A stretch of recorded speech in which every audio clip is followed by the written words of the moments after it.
Bayangkan, malam musim dingin yang sunyi, salju turun perlahan di bawah cahaya lampu jalan. Di sebuah taman kecil, duduk menanti seseorang yang pernah berjanji akan kembali saat salju pertama turun.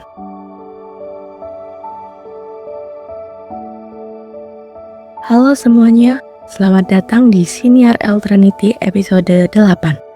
Saya Azarin Audi Sarabella yang akan melakukan siniar pada episode ini. Kali ini, kita akan menyelami sebuah kisah yang lembut namun penuh makna tentang penantian, cinta pertama, dan keberanian untuk melepaskan. Novel yang akan kita bahas berjudul Hisashiburi, sebuah kata dari bahasa Jepang yang berarti lama tak berjumpa.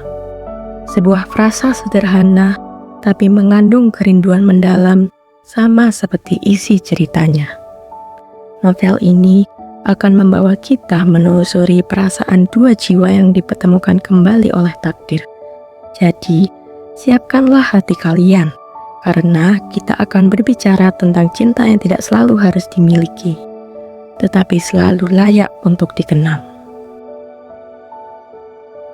Hisashiburi, frasa dalam bahasa Jepang ini berarti pertemuan kembali setelah waktu yang panjang dan menjadi simbol kisah ini.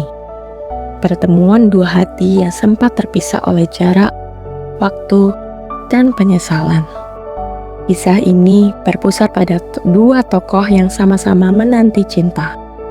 Aimi, seorang gadis yang masih terikat oleh kenangan masa lalu dan penyesalan atas cinta pertamanya. Kanata, pemuda yang diam-diam mencintai dengan tulus di balik kostum anjing Shiba Inu yang ia kenakan untuk bekerja paruh waktu. Pertemuan mereka yang tak terduga membawa keduanya pada simpul takdir yang rumit dan bayangan akan masa lalu. Namun, ketika potongan kisah lama kembali menghantui, keduanya dihadapkan pada kenyataan pahit.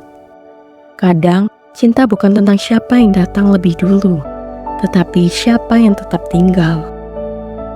Di antara dinginnya salju dan hangatnya kenangan, mereka harus menemukan arti Hisashiburi, bukan hanya sebagai sapaan, tetapi sebagai tanda bahwa cinta yang akan datang. Selanjutnya, mari kita bahas ringkasan cerita dari novel ini.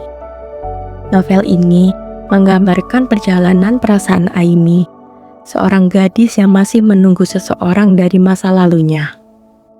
Lelaki salju, lelaki yang pernah berjanji akan kembali menemuinya ketika salju pertama turun. Di sisi lain, ada Kanata, pemuda yang bekerja paruh waktu mengenakan kostum anjing Shiba Inu. Ia menyembunyikan wajahnya dari dunia sekaligus dari rasa tidak percaya diri yang menahannya untuk jujur pada perasaannya sendiri. Pertemuan mereka di sebuah taman kota yang sederhana menjadi awal dari ikatan baru yang hangat, walau keduanya tak menyadari keterkaitan masa lalu yang mereka bawa. Aimi, yang sering datang menunggu di tempat itu, tanpa sadar membuat Kanata jatuh hati padanya. Sementara, Kanata yang merasa nyaman mendengarkan cerita gadis itu, mulai menemukan arti keberanian dan penerimaan diri.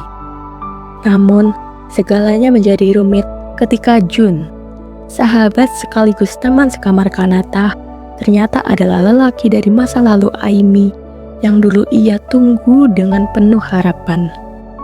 Konflik batin pun muncul ketika Aimi mengetahui bahwa Jun adalah cinta lamanya. Sementara Kanata menyadari bahwa gadis yang ia cintai ternyata masih memendam perasaan untuk sahabatnya sendiri.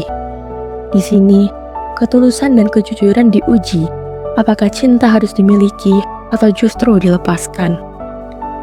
Setelah serangkaian pertemuan dan pengakuan, Aimi akhirnya menolak perasaan Kanata dengan lembut karena hatinya masih menyimpan cinta untuk Jun, laki-laki yang dulu ia tunggu bertahun-tahun.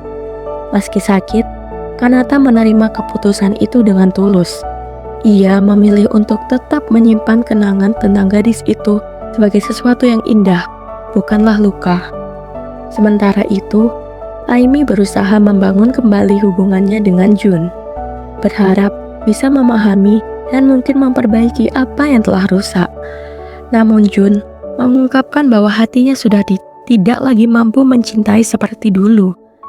Kalimat ini menjadi simbol bahwa penantian Aimi selama ini berakhir tanpa balasan cinta, hanya dengan penerimaan dan kedewasaan. Di akhir cerita, Aimi mulai berdamai dengan masa lalunya, sementara Kanata menjalani hari-harinya dan kenangan manis tentang gadis yang ia cintai dalam diam. Keduanya menemukan ketenangan masing-masing. Aimi dalam melepaskan cinta lamanya dan Kanata dalam menerima cintanya yang tak berbalas. Selanjutnya, mari kita bahas kelebihan dan kekurangan dari novel ini. Salah satu keunggulan novel ini terletak pada gaya bahasa yang lembut, puitis, dan penuh emosi. Setiap kalimat terasa hangat dan menggugah seolah pembaca ikut menyelami batin para tokohnya. Latar Jepang yang digambarkan dengan detail menghadirkan suasana melankolis yang memikat, terutama pada penggambaran akan salju pertama. Karakterisasi tokoh-tokohnya kuat dan realistik juga menjadi keunggulan dari novel ini. Keseluruhan tokohnya memiliki pendalaman psikologis yang membuat pembacanya bisa memahami keputusan mereka. Selain itu, simbol kostum Shiba Inu menjadi elemen yang melambangkan topeng yang sering manusia pakai untuk menyembunyikan luka dan ketakutan mereka. Kelebihan dari cover novel ini yang berwarna kuning terletak pada kesederhanaan dan daya tarik visualnya yang hangat. Warna kuning memberi kesan nostalgia, kehangatan, dan harapan baru yang sejalan dengan tema cerita tentang penantian, pertemuan kembali, dan keberanian untuk melepaskan. Walau penuh makna, novel ini memiliki alur yang lambat di beberapa bagian. Terlalu banyak penceritaan melalui lamunan dan renungan tokoh membuat beberapa bab terasa bertele-tele. Pembaca yang lebih menyukai cerita dinamis mungkin akan merasa bosan di tengah jalan. Selain itu, penyelesaian konflik terasa agak tergesa. Beberapa bagian penting seperti penjelasan hubungan masa lalu antara Jun dan Aimi, serta hubungan masa kini antara Kanata dan Aimi masih terasa agak janggal. Hal ini menyebabkan akhir cerita terasa menggantung dan meninggalkan tanda tanya bagi pembacanya. Mungkin hal tersebut disengaja oleh penulis untuk memberi ruang bagi imajinasi bebas para pembacanya. Novel ini direkomendasikan bagi pembaca yang menyukai cerita romantis dengan sentuhan reflektif dan emosional, terutama bagi mereka yang pernah mengalami kehilangan atau penyesalan dalam hubungan. Sebagai saran, penulis dapat memberikan pendalaman lebih pada latar belakang dan transisi emosional tokoh agar di akhir cerita terasa lebih kuat. Namun, secara keseluruhan, novel tetap berhasil meninggalkan kesan hangat dan menyentuh hati pembacanya. Cerita novel ini ringan dan cocok dibaca di waktu senggang, ditemani secangkir teh hangat. Dari tokoh Kanata dan Aimi, kita belajar bahwa terkadang yang paling mencintai bukannya menggenggam erat, tapi yang berani mengucapkan selamat tinggal dengan hati yang tulus.